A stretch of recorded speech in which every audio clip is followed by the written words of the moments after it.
Discouragement doesn't just appear out of nowhere. It often grows from disappointment, fear, comparison, or unmet expectations.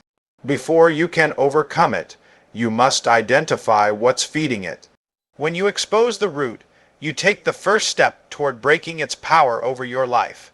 There are moments in life when discouragement seems to settle in without warning.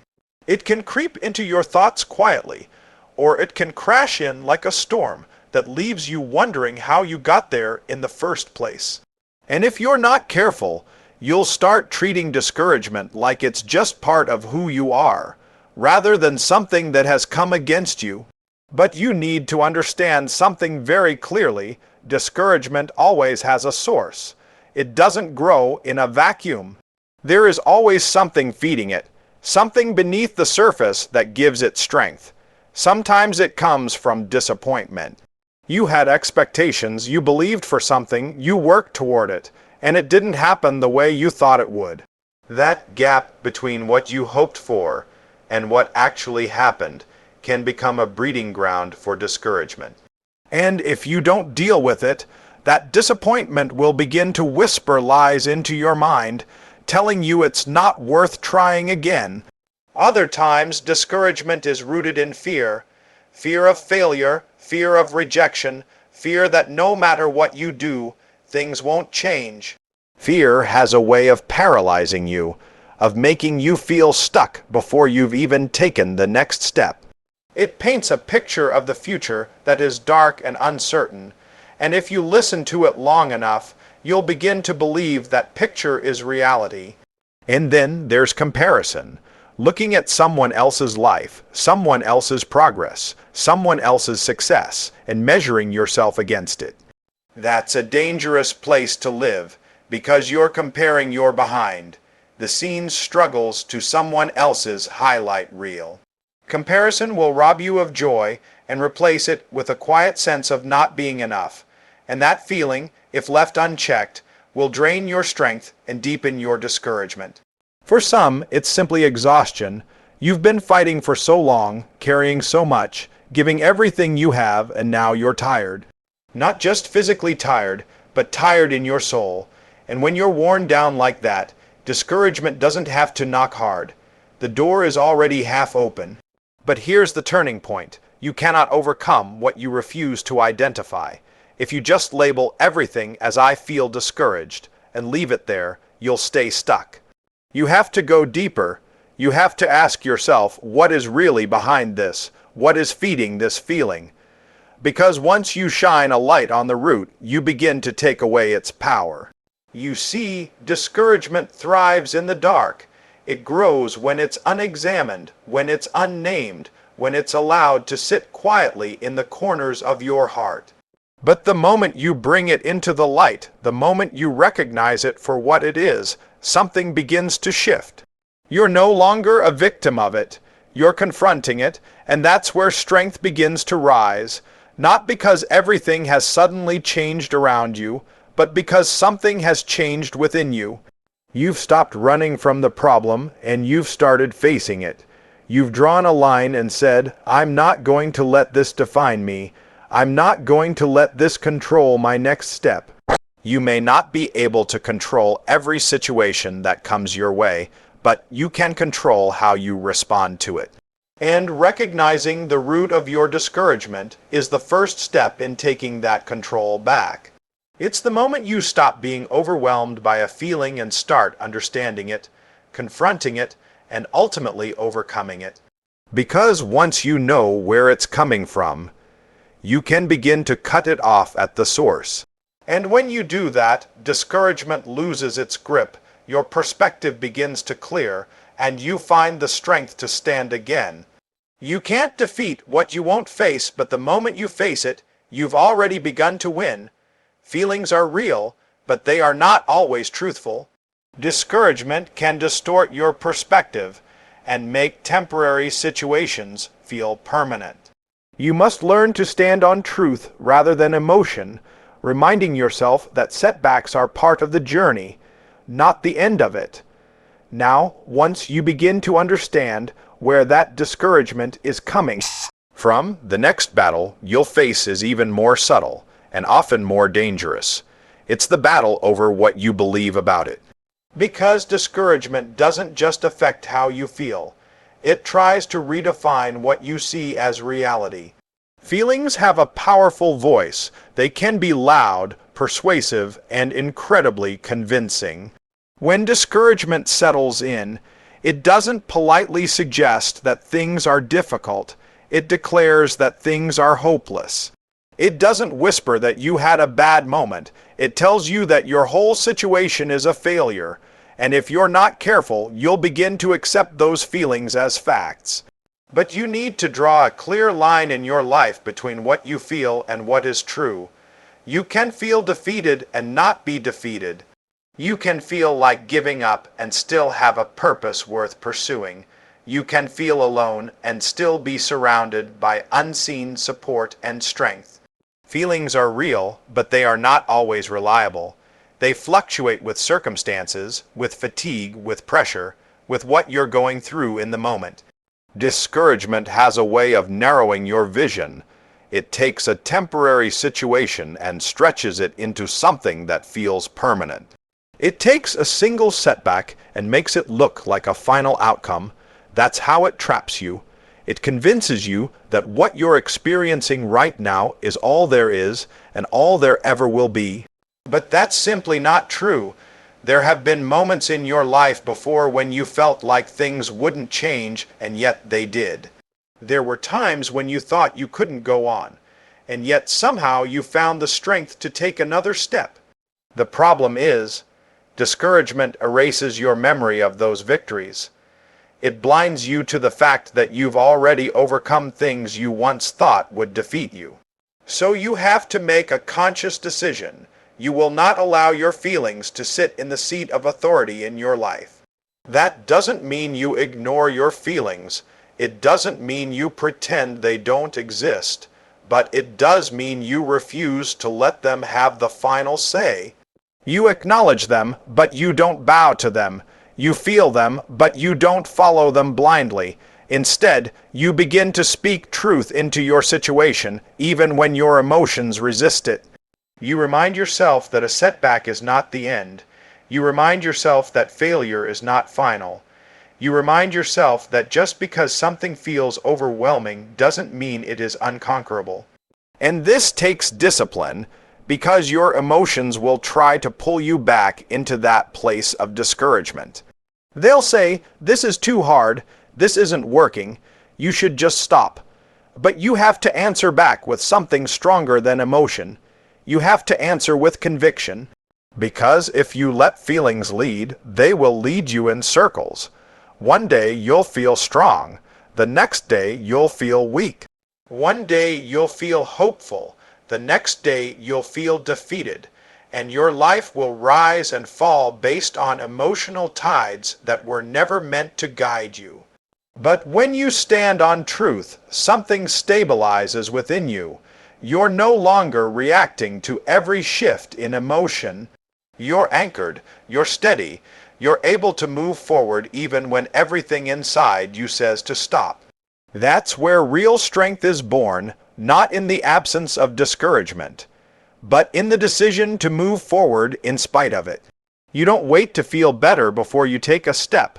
You take the step, trusting that clarity and strength will follow. You don't wait for everything to make sense. You keep going, knowing that understanding often comes on the other side of obedience and persistence. And little by little, something begins to change. The feelings that once controlled you start to lose their grip.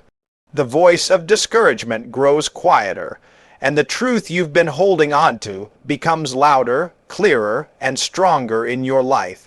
You begin to realize that you are not at the mercy of your emotions. You have authority over them, that you don't have to live trapped in what you feel.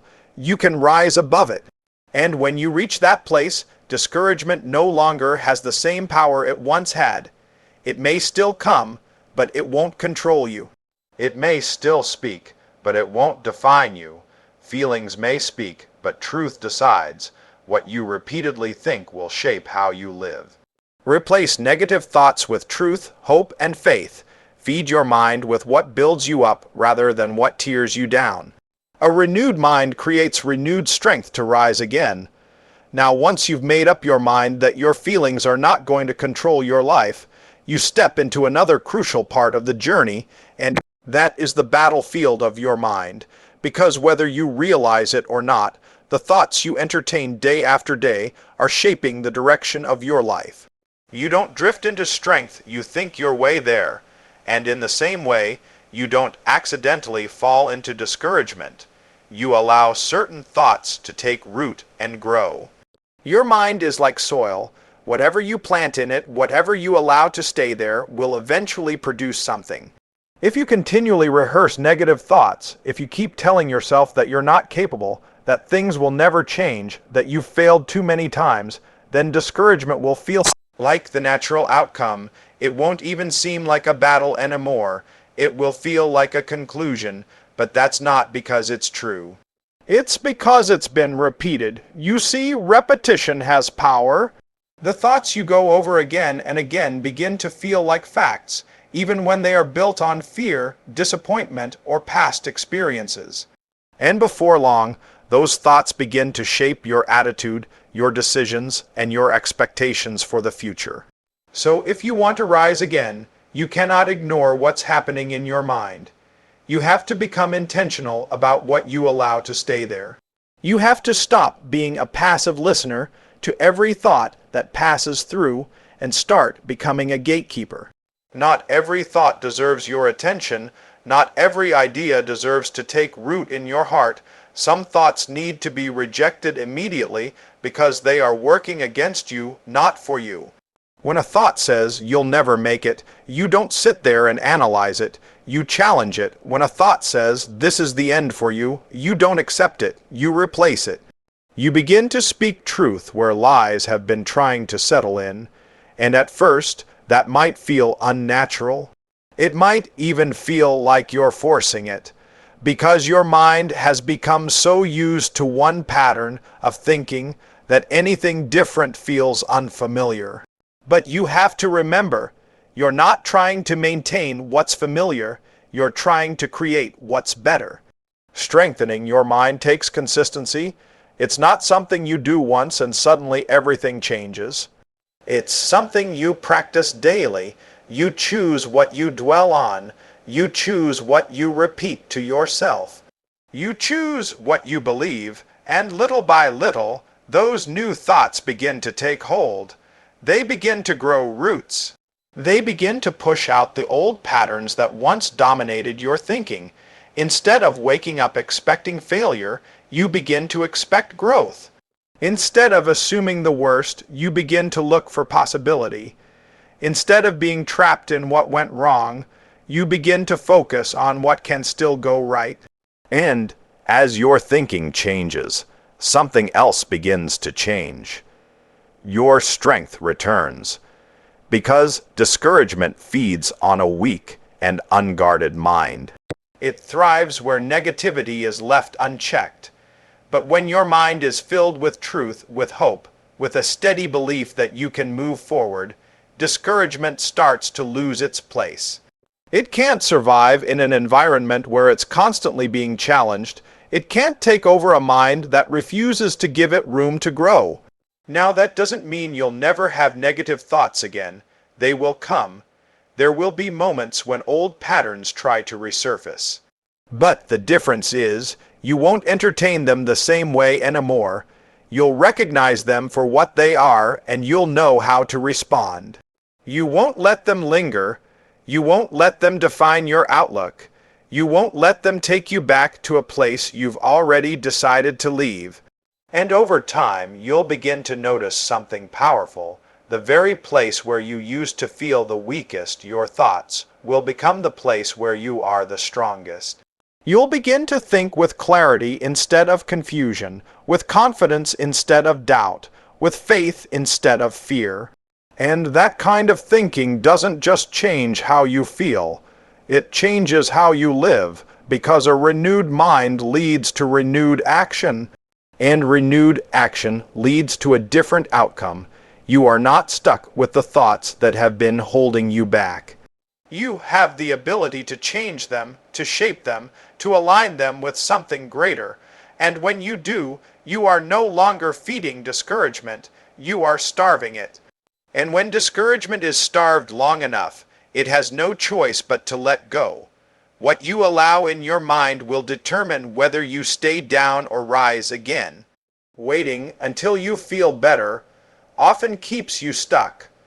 Progress begins when you choose to act despite discouragement. Small steps forward, no matter how slow, break the cycle of stagnation and rebuild confidence over time. Now, once your thinking begins to change, there comes a moment where you have to move beyond what's happening in your mind and step into what you actually do. Because it's one thing to believe differently, but it's another thing to act on that belief. And this is where many people get stuck. They're waiting for a feeling, waiting for motivation, waiting for everything inside of them to line up before they take a step forward. But if you wait until you feel ready, you may be waiting a very long time. Discouragement has a way of draining your energy, slowing your momentum, and convincing you that staying still is the safest option.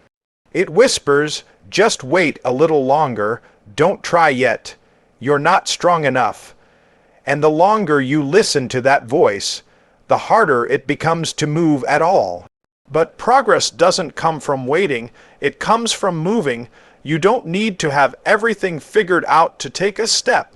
You don't need to feel confident to begin. You don't even need to know how it's all going to turn out. What you need is the willingness to move forward, even when every emotion is telling you to stay where you are. Because action has power, there is something about taking a step, no matter how small, that begins to break the hold discouragement has on you. It shifts you from being passive to being engaged. It reminds you that you are not powerless, that you are not stuck, that you can still do something. And it doesn't have to be a big step. In fact, most of the time it won't be. It might be as simple as trying again when you failed before. It might be getting up when you feel like staying down. It might be making a decision you've been avoiding, or taking responsibility for something you've been putting off. Small steps matter more than you think, because every step forward builds momentum, and momentum is something discouragement cannot stand against for long. When you keep moving, even slowly, even imperfectly, you begin to create a rhythm of progress. And that rhythm starts to rebuild something inside of you that discouragement tried to take away. Your confidence. Now, at first, it may feel uncomfortable. You may question yourself. You may wonder if it's even worth it. But that's where persistence comes in. You don't judge your progress by how you feel in the moment. You judge it by the fact that you're no longer standing still. There will be days when the step feels heavy, days when it seems like you're not getting anywhere. But you have to remind yourself that movement itself is victory. Because the alternative is staying stuck, and you've already decided you're not going to live there anymore. And something powerful begins to happen when you keep taking those steps. What once felt impossible starts to feel manageable. What once felt overwhelming starts to lose its weight. Not because the situation has completely changed, but because you have. You're no longer waiting for strength, you're building it. And with each step, your perspective begins to shift. You start to see possibilities where you once saw barriers. You begin to recognize that the very thing you thought would stop you is actually something you can move through. That's how you rise again, not in one giant leap, but in consistent, deliberate steps forward. You see, discouragement wants you to believe that if you can't do everything, you shouldn't do anything. But that's a lie. You don't need to do everything. You just need to do something, and then you keep doing something again and again until those small actions add up to real change. And before you know it, you look back and realize you're not where you used to be. You're stronger. You're moving. You're growing. And the discouragement that once held you down no longer has the same grip. All because you made a decision not to wait, not to hesitate, but to act. You don't rise by waiting for strength, you rise by stepping forward into it. Isolation amplifies discouragement, but the right people can help lift you up. Seek voices that speak life, wisdom, and truth into your situation. You were never meant to fight your battles alone. Encouragement is often the spark that helps you rise again. And as you keep moving forward, step by step, there comes another truth you cannot ignore. You were never meant to do this alone. There is a reason discouragement feels heavier when you carry it by yourself. There is a reason it grows louder when you isolate yourself from others. Because isolation gives discouragement room to echo, to repeat itself, to convince you that what you're hearing is the only voice that matters. When you're alone too long in a discouraged state, your perspective begins to shrink. You start believing things you would normally question. You start accepting thoughts you would usually reject, and without even realizing it, you begin to build walls around yourself, keeping out the very encouragement that could help lift you. But strength often comes through connection.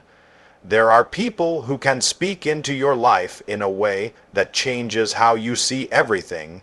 Not because they control your situation, but because they remind you of truth when you've started to forget it. They help you see beyond the moment you're stuck in. They bring clarity when your thoughts have become clouded. And sometimes all it takes is one voice of encouragement to break the cycle. Someone who reminds you that you're not finished. Someone who sees potential in you when you can't see it in yourself. Someone who tells you to keep going when everything inside you wants to quit. Those voices matter more than you think because they interrupt the pattern of discouragement and replace it with something stronger. But you have to be intentional about who you listen to. Not every voice will build you up. Some voices will reinforce your doubts. Some will agree with your fears. Some will even discourage you further, not out of malice, but because they themselves are living in a discouraged state. And if you surround yourself with that kind of influence, it will pull you down instead of lifting you up. So you have to choose wisely. You have to seek out voices that speak life, that speak truth, that challenge you to rise rather than settle.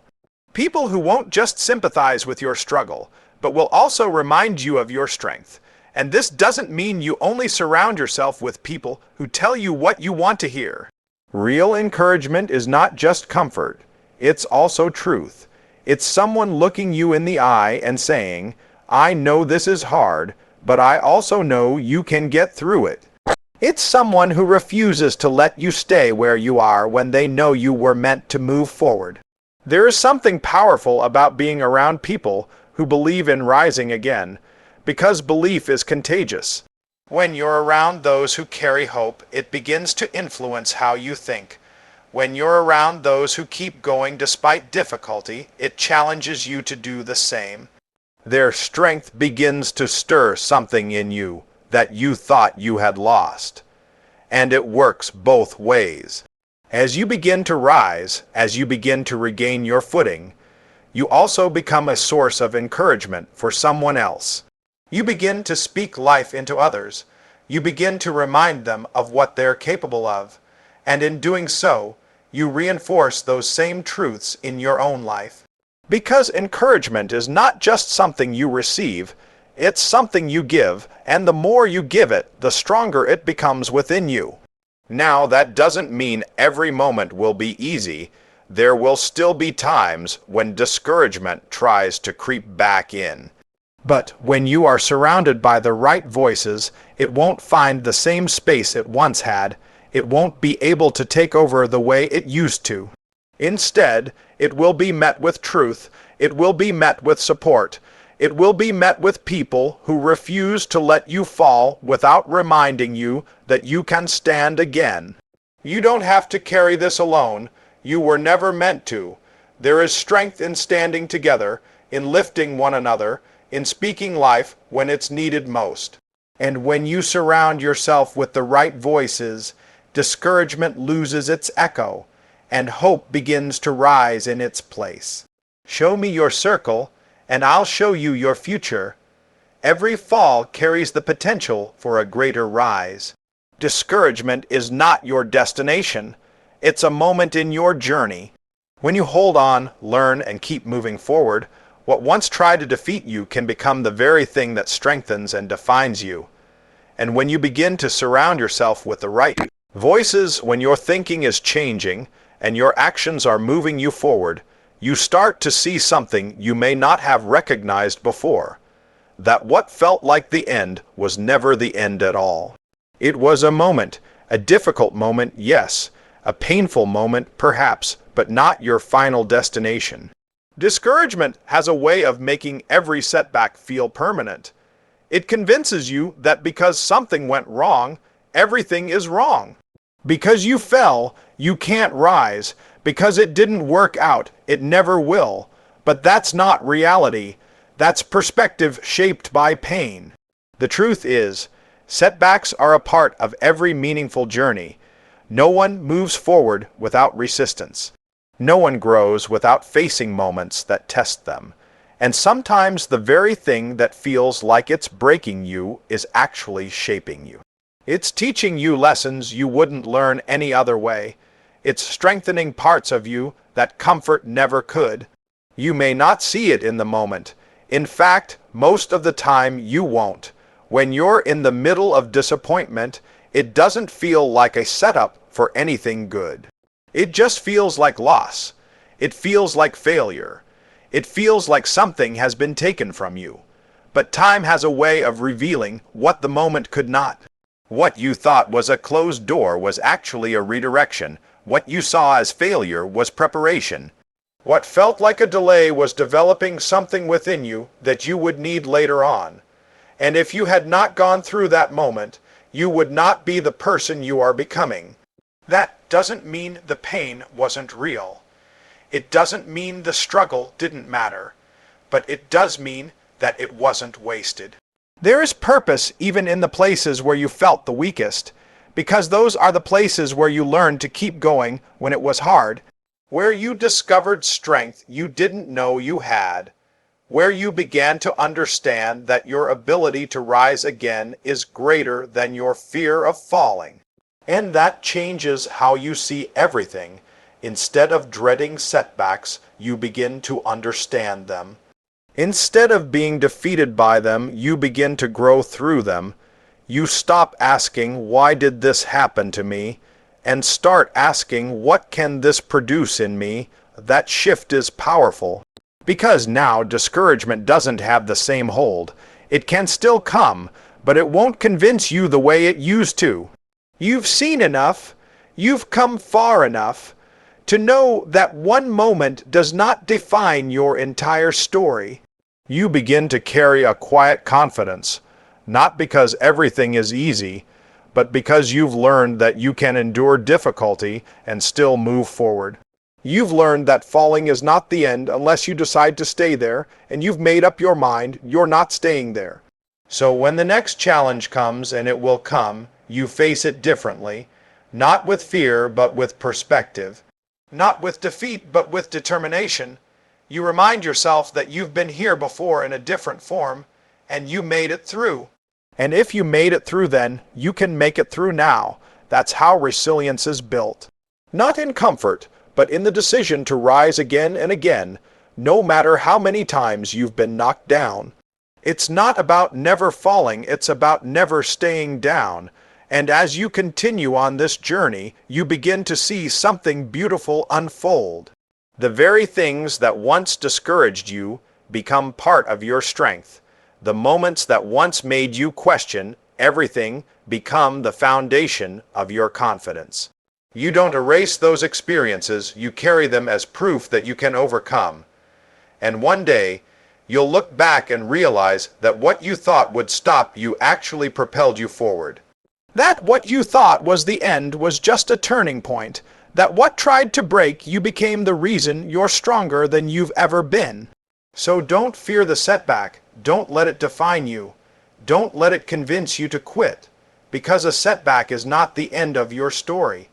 It's the place where your comeback begins. You may fall, but you are not finished. You are getting ready to rise.